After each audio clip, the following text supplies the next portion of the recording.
ನಮಸ್ಕಾರ ಎಲ್ಲರಿಗೂ. ಈ ಒಂದು ವಿಶೇಷತೆ ಏನು ಅಂದರೆ, ಇಲ್ಲಿ ನಮ್ಮ ಸ್ನೇಹಿತರಾದ ರಜನಿ ಅವರು ಇದ್ದಾರೆ. ಇಲ್ಲಿ ಅವ್ರ ಮನೆಗೆ ನಾವು ಮಕ್ಕಳನ್ನ ಸಮ್ಮರ್ ಕ್ಯಾಂಪಿಂದ ಮಕ್ಕಳನ್ನ ಕರ್ಕೊಂಡು ಬಂದಿದ್ದೀವಿ. ಇಲ್ಲಿ ಕೆಲವೊಂದು ವಿವಿಧವಾದ ಆ್ಯಂಟಿಕ್ ಪೀಸ್ಗಳಿದೆ, ಅಂದರೆ ಹಳೆಯ ಕಾಲದ ವಸ್ತುಗಳನ್ನು ಇಲ್ಲಿ ಅವರು ಅದ್ಭುತವಾಗಿ ಅಲಂಕಾರವಾಗಿ ಜೋಡಿಸಿದ್ದಾರೆ ಅವ್ರ ಮನೆಯಲ್ಲಿ. ಸೊ ಅವರ ಪರಿಚಯನ ನಾನು ನಿಮಗೆ ಮಾಡಿಸ್ತೀನಿ. ಇವರ ಹೆಸರು. ನಮಸ್ಕಾರ ಮೇಡಮ್. ನಮಸ್ಕಾರ. ನಮ್ಮ ಹೆಸರು ಸರ್ ಹೇಳಿ, ಪರಿಚಯ ಮಾಡ್ಕೊಳ್ಳಿ. ಹೌದಾ, ನಮಸ್ಕಾರ. ನನ್ನ ಹೆಸರು ರಮೇಶ್ ಶೆಟ್ಟಿ ಅಂತ. ನಮ್ಮ ಮನೆಯಲ್ಲಿರುವಂಥ ರಜನಿ ಆರ್ ಶೆಟ್ಟಿ ಅಂತ. ಸರ್ ನಿಮ್ಗೆ ಇದು ಹಾಬಿ ಎಷ್ಟು ವರ್ಷದಿಂದ ನಿಮಗೆ ಮಾಡಬೇಕು ಅಂತ ಅನಿಸ್ತು? ಇದು ಆ್ಯಕ್ಚುಲಿ ನಾನು ಹೈಸ್ಕೂಲ್ ಲೆವೆಲಿಂದನೂ ಅವಾಗೆಲ್ಲ ಸ್ಟ್ಯಾಂಪು ಕಾಯಿನೆಲ್ಲ ಜೋಡಿಸ್ತಾ ಇದ್ದೆ. ಆ ಒಂದು ಇದರಿಂದ ಯಾವ ಮೊದಲಿಂದನೂ ನನಗೆ ಹಾಗೆ ಬಂತದ್ದು ಎಲ್ಲ ಜೋಡಿಸ್ತಾ ಮುಂದೆ ಇನ್ನೂ ನನಗೆ ಭಾಳ ಬೇರೆ ಕಡೆ ಎಲ್ಲ ಹೋದಾಗೆಲ್ಲ ಕಾಯಿನು ಮತ್ತು ಹಿತ್ತಾಳೆ ಎಲ್ಲ ಸಿಗ್ತಾ ಇತ್ತು. ಹಂಗಾಗಿ ಅದನ್ನು ನೋಡಿ ನನಗೂ ಒಂದು ಜೋಡಿಸ್ಬೇಕು ಅಂತ ನಾನು ಒಂದು ಆಸೆ ಆಯಿತು. ಜಾಸ್ತಿ ಜೋಡಿಸೋದು ಎಷ್ಟಿರ್ತೈತೆ ಅಂತ ನೆನಪಿಗೋಸ್ಕರ ಅದು ಹಂಗೆ ಬೆಳೀತಾ ಹೋಯ್ತು. ಅದು ನಾನು ಆ್ಯಕ್ಚುಲಿ 8ನೇ ಕ್ಲಾಸಿಂದಲೂ ರೂಢಿ ಮಾಡ್ತೀನಿ, ಹೈಸ್ಕೂಲ್ ಲೆವೆಲಿಂದ. ಅವಾಗೆಲ್ಲ ಸ್ಟ್ಯಾಂಪು ಮ್ಯಾಚ್ ಬಾಕ್ಸ್ ಬರ್ತಿತ್ತಲ್ಲ, ಕಲೆಕ್ಷನ್ ಮಾಡಿ ಅದೆಲ್ಲ ಜೋಡಿಸ್ತಾ ಇದ್ದೆ. ಕಾಯಿನೂ ಅಷ್ಟೇ. ಅದು ಜಾಸ್ತಿ ಆಯಿತು. ಆಮೇಲೆ ನಮ್ಮದು ಬೀಡಂಗಡಿ ಇರೋದ್ರಿಂದ ಆ ಟೈಮಲ್ಲೆಲ್ಲ ಕೆಲವೊಂದು ಹಳೆ ಕಾಯಿನು, ಆಮೇಲೆ ಹೊಸ ಥರದ ಕಾಯಿನೆಲ್ಲ ಬರ್ತಾ ಇತ್ತು, ಹಳೆ ನೋಟ್ ಎಲ್ಲ. ಅದನ್ನೆಲ್ಲ ಹಂಗೆ ಜೋಡಿಸ್ಕೊಂತ ಬರ್ತಾ ಇದ್ದೆ. ಅವ್ರದ್ದು ಏನಿಲ್ಲ, ಸಪೋರ್ಟ್ ಮಾಡಿದ್ರು ಅಷ್ಟೇ. ಅವ್ರು ತಂದು ಜೋಡಿಸಿದ್ದಕ್ಕೆ ಏನು ಅವ್ರು ನನಗೆ ಅಪೋಸ್ ಮಾಡಲಿಲ್ಲ ಅಷ್ಟೇ. ಖುಷಿ ಪಟ್ಟರು. ಹಂಗಾಗಿ ಅದನ್ನ ಮುಂದುವರ್ಸ್ಕೊಂತ ಅವ್ರದ್ದು ಸಪೋರ್ಟ್ ಇದ್ದೇ ಇದೆ. ಅವರಿಂದಾನೇ ನಾನು ಇಷ್ಟೆಲ್ಲ ಜೋಡಿಸೋಕೆ ಮಾಡೋಕ್ಕಾಯ್ತು. ಸಾಧ್ಯ. ಖುಷಿ ಇದೆ ನನಗೆ. ಯಾರು ಏನೇ ತಂದ್ರೆ ಏನು ಅಂತಿರ್ಲಿಲ್ಲ ಅಷ್ಟೇ. ಅದಕ್ಕೆ ಏನಾಗಿ ಅವಳೇ ಜೋಡಿಸೋದು ಕ್ಲೀನ್ ಮಾಡೋದೆಲ್ಲ ಅವಳೇ ಜಾಸ್ತಿ ಆಗುತ್ತೆ. ಅವ್ರದೇ ಇರೋದು. ನಾವು ತಂದು ಜೋಡಿಸೋದು ದೊಡ್ಡದಲ್ಲ, ಅದನ್ನು ಕ್ಲೀನಾಗಿ ಮೇಂಟೈನ್ ಮಾಡಬೇಕು. ಹಂಗಾಗಿ ಅವ್ರು ಸಪೋರ್ಟ್ ಇದೆ. ಆಸಕ್ತಿ ಇದೆಯಲ್ಲ, ಎಲ್ರಿಗೂ ಇರಲ್ಲ ಈ ಥರ ಆಸಕ್ತಿ. ಕೆಲವರಿಗೆ ಅಷ್ಟೇ ಇರ್ತಾವೆ.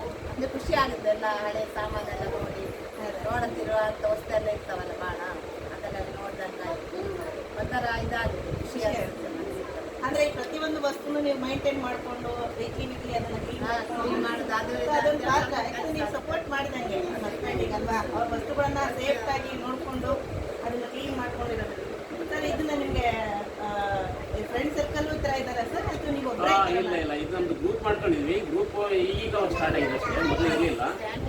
ಮೊದಲೆಲ್ಲ ನಾನು ಹುಬ್ಳಿಯಲ್ಲಿ ಹೋದಾಗ ನನಗೆ ಹಿತ್ತಾಳೆ ಐಟಮ್ ಎಲ್ಲ, ನನಗೆ ಪಾತ್ರೆ ಅಂಗಡಿಯಲ್ಲೆಲ್ಲ ಸ್ವಲ್ಪ ನೋಡಿದ ಮೇಲೆ, ಯಾಕೆ ಹಳೆ ಸಾಮಾನು ಮುಂದೆ ಜನ್ರೇಷನ್ಗೆಲ್ಲ ಇದು ಸಿಗಲ್ಲ, ಅವ್ರಿಗೆ ಒಂದು ಪರಿಚಯ ಏನಾದ್ರು ಒಂದು ಹೆಲ್ಪ್ ಆಗಿ ಅಂತೇಳಿ ಅದನ್ನು ನಾನು ಕಲೆಕ್ಷನ್ ಮಾಡ್ಕೊಂತ ಬಂದೆ.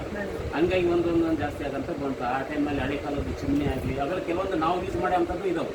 ಚಿಮ್ನಿ, ಬ್ಯಾಟ್ರಿಗಳು, ಆಮೇಲೆ ಈ ಇದಂತಾರಲ್ಲ ಗಂಗಾ ಪಾತ್ರೆ ಇರ್ತಾರಲ್ಲ, ಅದು ಎಲ್ಲ ಹಿತ್ತಾಳೆ ಇದೆಲ್ಲ.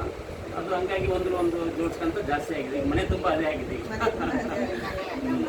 ಯಾಕಂದ್ರೆ ಇದು ಒಂಥರ ಎಕ್ಸಿಬಿಷನ್ ಟೈಪ್ ಇದೆಲ್ಲ ಎಕ್ಸಿಬಿಷನ್ ಅಲ್ಲಿ ನೋಡ್ತೀವಿ ನಾವು. ಅದಕ್ಕಾಗಿ ನಾವು ಒಂದು ಊರುಗಳಿಗೆ ಹೋದ್ರೆ ಎಕ್ಸಿಬಿಷನ್ ಅಂತ ನೋಡ್ತೀವಿ. ಸೊ ನಿಮ್ಮ ಮನೆಯಲ್ಲಿ ಈಗ ಅದನ್ನೇ ನಾವು ನೋಡುವಂತ ಭಾಗ್ಯ ಸಿಕ್ಕಿದೆ. ಇಲ್ಲ, ಬಂದವರು ಇದು ಮನೆ ಅಲ್ಲ, ಎಕ್ಸಿಬಿಷನ್ ಸಂಗ್ರಹಾಲಯ ಅಂತಾನೆ ಹೇಳ್ತಾರೆ. ಹಾಗಾಗಿ ನಮ್ಮ ಮಕ್ಕಳನ್ನ ಕರ್ಕೊಂಡ್ ಬಂದಿದ್ದೀವಿ ಸರ್. ಅನುಮತಿಯಿಂದ ನಾವು ಇದನ್ನೆಲ್ಲ ನೋಡ್ತೀವಿ. ಆ ಮಕ್ಕಳಿಗೆ ನೀವು ವಿವರಣೆ ಕೊಟ್ಟು ಹೇಳ್ಬೋದು. ಆಮೇಲೆ ಇನ್ನೊಂದು ವಿಷಯ, ಈಗ ಇವರಿಬ್ಬರಲ್ಲಿ ಈಗ ದಂಪತಿಗಳಲ್ಲಿ ಎಷ್ಟಿದ್ದಾರೆ ಅಂದ್ರೆ, ಇವರು ಹಳೆ ವಸ್ತುಗಳನ್ನ ಕಲೆಕ್ಟ್ ಮಾಡಿ ಅದನ್ನ ಇಡುವಂತ ಹವ್ಯಾಸ ಇದ್ರೆ, ಹಾಗೆ ಅವ್ರ ಮೇಡಮ್ ಅವರು ಕವಿತೆಗಳು ನಿಜವಾಗಿ ಪಟ ಅಂತ ಅವ್ರಲ್ಲಿ ಬರುತ್ತೆ ಅಂತ. ಅದು ಆಶು ಕವಿತೆ ನಾವು ಹೇಳ್ತೀವಿ, ಏನೇ ಒಂದು ಕೇಳಿ ವಿತಿನ್ ಎ ಸೆಕೆಂಡ್ ಯೋಚಿಸ್ತಾರೆ, ಅಷ್ಟು ಅದನ್ನ ಪ್ರಾಸಬದ್ಧವಾಗಿ ಅಷ್ಟು ತುಂಬಾ ಚೆನ್ನಾಗಿ ಹೇಳ್ತಾರೆ. ಹಾಗಾಗಿ ಇಬ್ರು ದಂಪತಿಗಳಲ್ಲಿ ಮೇಡಮ್ ಒಂದು ಹೇಳ್ಬಿಡಿ, ಹೇಳ್ಬಿಡಿ ಅವ್ರ ಬಗ್ಗೆನೇ ಹೇಳಿ. ಅವ್ರ ಬಗ್ಗೆ ಏನು ಹೇಳುದು? ರಮೇಶ ಇದು ಯಾವಾಗಲೂ ಇರಲಿ ಇಂಥ ಹವ್ಯಾಸ ಹಮೇಶ, ಇದರಲ್ಲಿ ಬೇಡ ಯಾವುದೇ ಆವೇಶ. ಹಂಗೆ ಮಾಡುವುದಿಷ್ಟ ಸದ್ಯ. Thank you.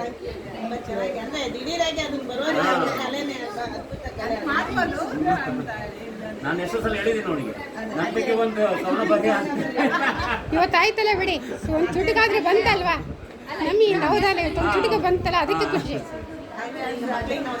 ಆಯ್ತು.